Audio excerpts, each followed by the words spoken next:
Hello everyone, my name is Ahmed El-Kutbiya. This is part 2 of my presentation on how to install Oracle Database 12c on CentOS 6, RHEL 6 or Oracle Linux 6. As I mentioned before, I'm currently using CentOS version 6.8.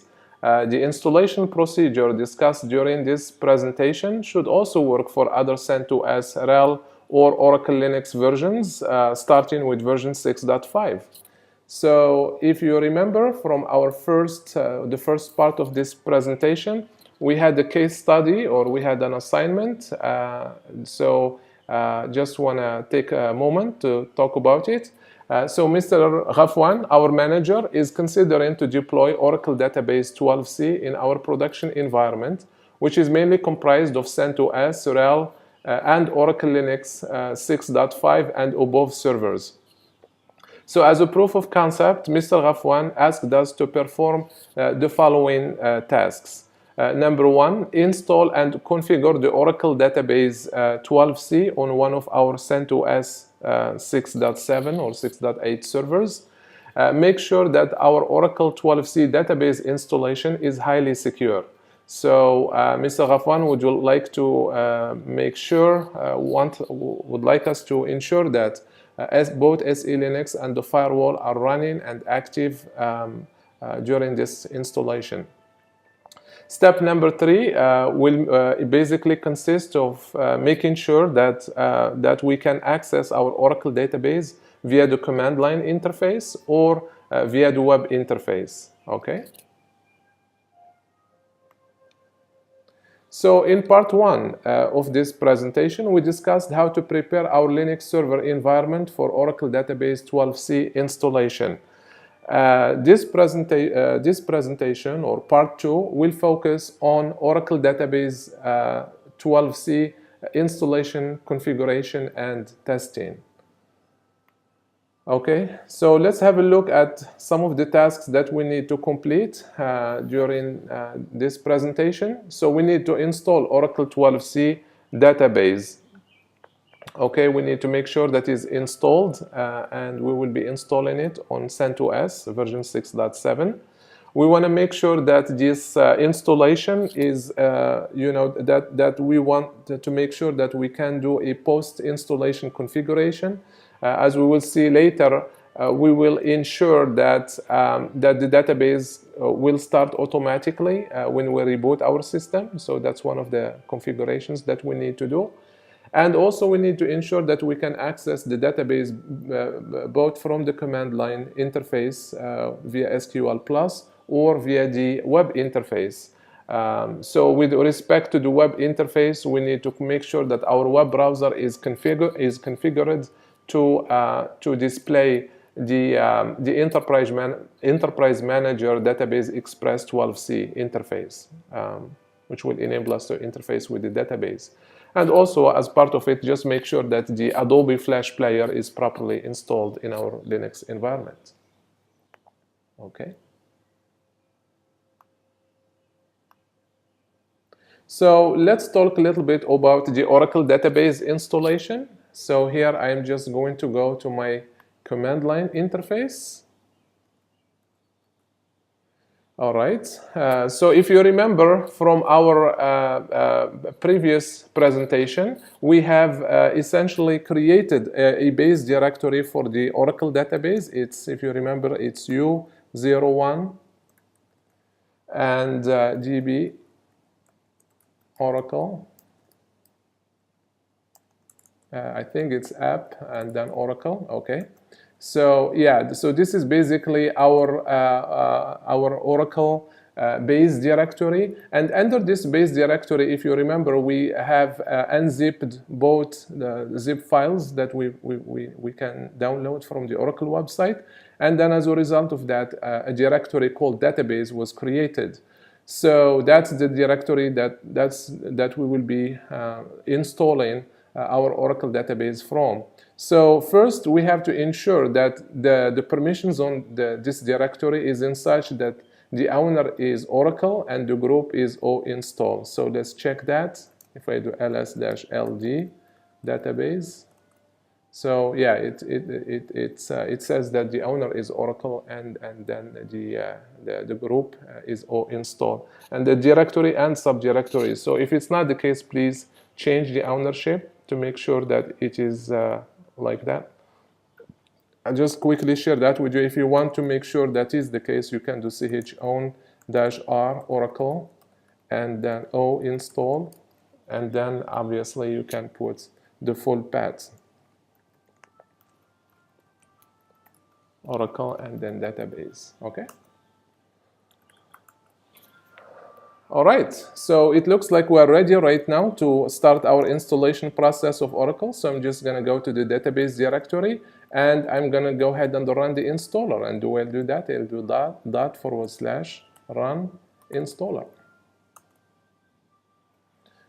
So once I run this command, if you notice, there are certain tests that the installer conducts, making sure that that there is a temp directory and it has enough space, which is fine in our case. If you look, that we are really very generous here. What's expected is 500 meg, and we have a temp directory which is essentially 3.6 meg. Same thing for the swap space. The expectation is to have 150 meg. Here we have about 16 GB of swap space. Okay, so let's continue the process of our installation. So here I'll just go through some of these windows here. So this one, it says configure security update, and here I wish to receive security updates via my Oracle support. Because I am using just an evaluation version, so I don't want to do that, so I'll just uncheck that option. And here it says you have my Oracle support username, email address not specified. You have not provided an email address. Do you wish to remain uninformed of critical security issues? Yes, I'm okay with that because this is just an evaluation version. Okay, next here it's going to be asking us what kind of installation option. So here we want to choose create and configure database. So I'll select next. And in terms of the system class, here we are going to choose a server class installation. Okay. And here select the type of database installation you want to perform. We will do just a single instance database installation. So we'll select the default value. And here in terms of the installation type, we are going to choose that we are going to be doing an advanced install. That way we have more flexibility in terms of the way we want to install our database. So here with respect to language, we'll just choose English. And then which database edition do you want to install? In this case, we want to install the Enterprise Edition. Notice the size of this Enterprise Edition is 6.4 GB. So we need to make sure we have enough space to accommodate that. And then this screen will show us the home base directory, which is u01/app/oracle. And then here, this is the software location. Notice this is going to be our database home directory. And do next. And here it says specify where is going to be our inventory directory. So I'll just go ahead and keep that. And then here select what group do we want to use. So we will just use the Aura inventory group for this particular screen. And here select, it asks us to select the type of database that we want to create. Here we are going to create a general purpose database. We will click on next. Now here it says provide the identifier information required to access the database. So here I'm just going to leave these default values for the global database name and for the Oracle system identifier. And then here it says, do we want to create a container database?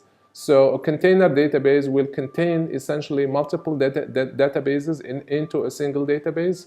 We don't want to do that, so I will uncheck that. And then here, with respect to memory management, it would say, do you want to enable memory management? Yes, so that we can have some flexibility. If we need more memory, it would be allocated automatically. And then here, with respect to the file system, it says specify the database file location. And here I will just again choose the default directory that's provided, which is Aura data. Notice that all these directories that we're creating under /u01, and that's precisely the reason why in presentation 1 I've decided to provide it like a big size, which was like 15 GB, to accommodate all this installation and other future installations. So here, do we want to register with Enterprise Manager Cloud Control? No, we are just using this again as an evaluation. Here it's asking us whether we want to enable recovery. Again, no, we are just, again, the goal here is just to test the installation. And then here it's asking us to specify passwords for different users. There is sys and system and another user right here. So the easiest way is to just pick one password for all of them. And in this case, I want to provide the password InnoSoft 123.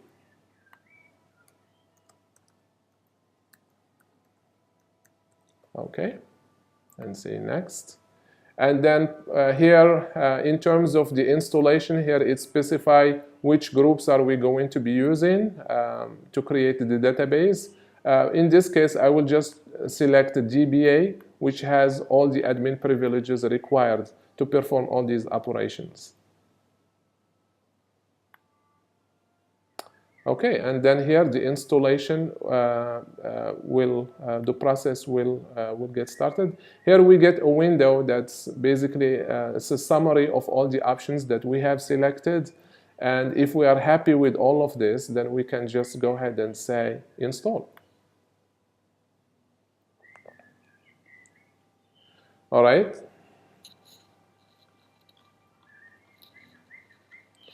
So, yeah.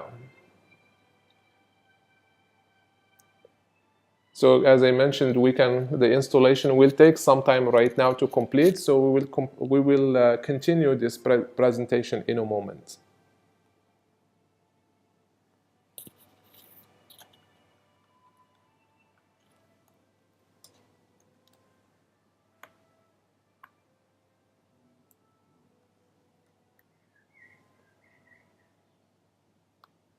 Hello again. So during the installation process, we will be asked to run two scripts as root to set up the Oracle Database 12c environment.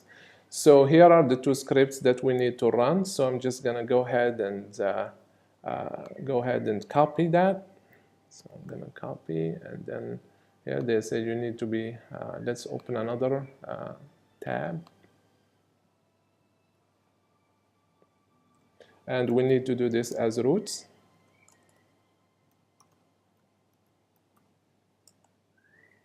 Let's see if we can do that. So that's the first script that we need to run. Okay. There is one more that we need to run.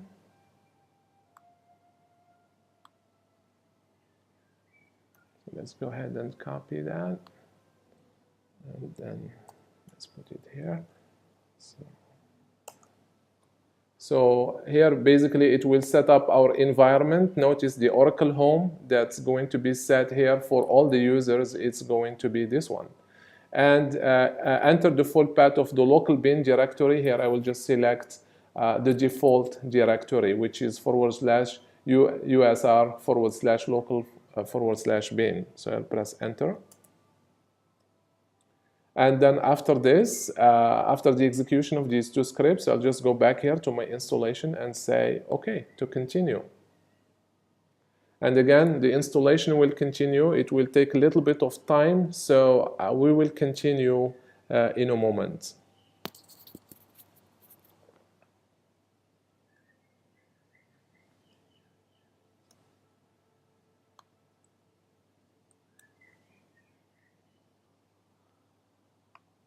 Hello again.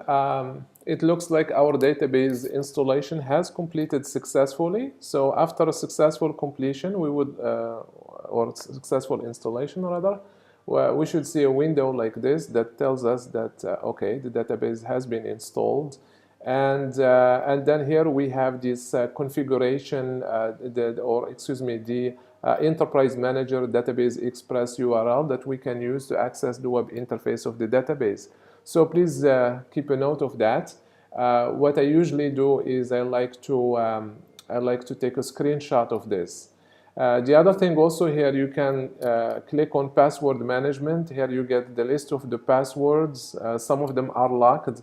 A couple of passwords are available to us, the sys and system. So if you want to unlock them, you can go ahead and do that, some of the other passwords. So I'll just press OK for this one. And I will just say OK to complete the installation. And then here we get this final window that says the Oracle database installation was successful. So I will close this. So that's it. We have completed successfully the installation of the Oracle Database 12c installation. After the installation, there are a couple of things that we need to do. So let's do one more here. Is that we need to make sure that our database instance will start automatically when we reboot our server. So to do that, I'm going to go to a configuration file for the database, etc Aura tab. And I will just be going toward the end of the file, okay? And then here I will just go to the end of this line here, and I need to change this value n, which is no, to y, which is yes. So let's do that. Okay. And I'm going to go ahead and save this. So that's one post configuration task that we need to do. Second, we just need to make sure we need to test whether the database listener is actually running. So we need to do this as the Oracle user. So I'm going to become Oracle user, and I will just issue this command listener. Okay. So here, let me do source pwd, just to know where I am. So if I do source dash profile, okay. So let's see if I can launch this. All right, listener control. Okay, status. All right. So here, what you can see is that the listener is running, so it looks like our database is in a good shape. Okay, so if you remember from one of the requirements that we have is to be able to access the database from, so we did the post installation configuration. One of the requirements we have is to ensure that we can access the Oracle database 12c from the command line interface, namely SQL+. So let's go ahead and see if we can do that. So as the Oracle user, I'll do SQL+, okay, as sysdba, okay. And here I am able to access the command line interface of the database. So I'm interested to see if I can actually run a query. Let's run a query here. If I do select username from all users, underscore users. All right, so I was able to run the query. So it looks like our database is accessible through the command line interface. One more thing that we need to do is that I like to ensure now that the database is accessible via the web interface. So let's go ahead and do that. So if you remember, so that would be the next thing that we are going to do is to access the Oracle Database Enterprise Manager web interface. So let's go ahead and do that. I'll just get the browser, and I will just go to HTTPS, and the server, my host name is dbserver71.innosoft.com, and the port is 5500, I believe, and it's EM. So when I run this, it's telling me that, look, my connection here, we're trying to connect, and this connection is not secure. So I need to accept the self-signed certificate, or so that I can have a a secure connection. So let's click on Advanced, and I will click on Add Exception. If I want to view the certificate, I can always do that. Okay. And they will just go ahead and say confirm security exception. So let's see what happens. So if I do that, I get a message here that my Adobe Flash Player is not working or needs to be updated. So that's another important thing that we need to do to be able to access the web interface for the database. So let's see how we can take care of this particular issue. So what I'll do right now is I'll just say, okay, let's go ahead and get the Flash Player. And it will take me to Adobe's site, and they will say, let's go ahead and get the YAM for Linux, because I'm running a Linux environment, and they will click on download. So I'm just going to go ahead and save it to my download folder.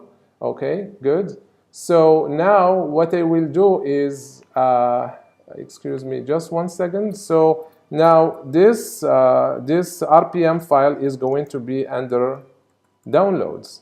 Okay, so there it is. However, I can't really install it as a regular user, so I have to be root. So let me become root. So I'm going to go ahead and go to Home, Oracle, Desktop, and then, no, excuse me, this is going to be Downloads. Okay, and then I do yum local install, and then Adobe, and so let's see what happens. And I say yes.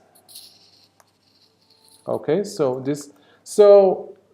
let's just have one thing here. What did we do now? It's just we installed this RPM file. What this RPM file, what it did is it actually added the configuration for the Adobe repository. Actually, we haven't installed the Flash plugin yet. This RPM file just configured our system to access Adobe repositories. And to confirm that, if you go to cd to etc yum repo.d, you will see that we have here a config file for accessing Adobe repositories. I can even have a look at it. Let's go ahead and have a look at it.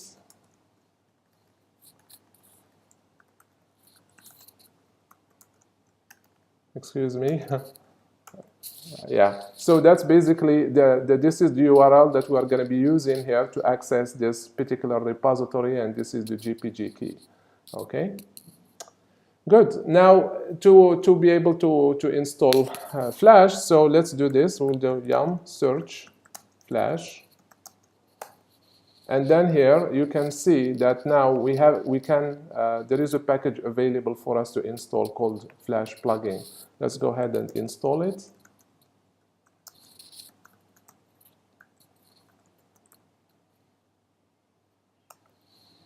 Okay.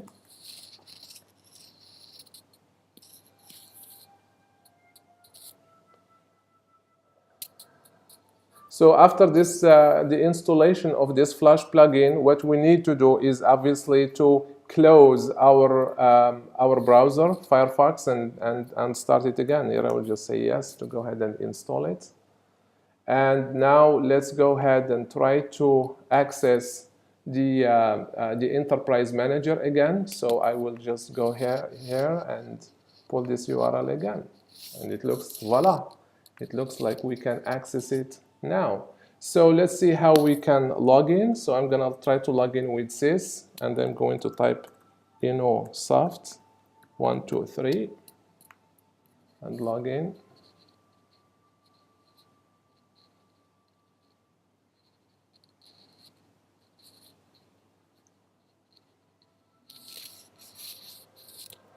Great. So we can see now the web interface, or the Enterprise Manager web interface that we can use to interface with our database. just you are welcome to browse this and go through some files or some screens. For instance, this is the home screen. You can look at the performance, for instance, Performance Hub. Okay, you can also look at storage, for instance, and you can look at table spaces. That's also something that's available. And in terms of configuration, you can also look at the memory. So great. So congratulations, we have successfully completed the configuration and installation of Oracle 12c database on CentOS version 6.8 environment. As I mentioned, this procedure or the procedures discussed during part 1 and part 2 of these presentations should also work on CentOS, RHEL, and Oracle Linux starting version 6.5. So this will conclude part 2 of this presentations of this presentation. Excuse me. This concludes part 2 of our video presentation. And then if you would like to obtain a copy of this presentation and the sample configuration files that I've used in the in part 1, please feel free to contact me. You have my email and my blog, so you can send me an email and I will be happy to help you. So basically, that's the end of this presentation. Thank you for watching this video, and I hope to see you again.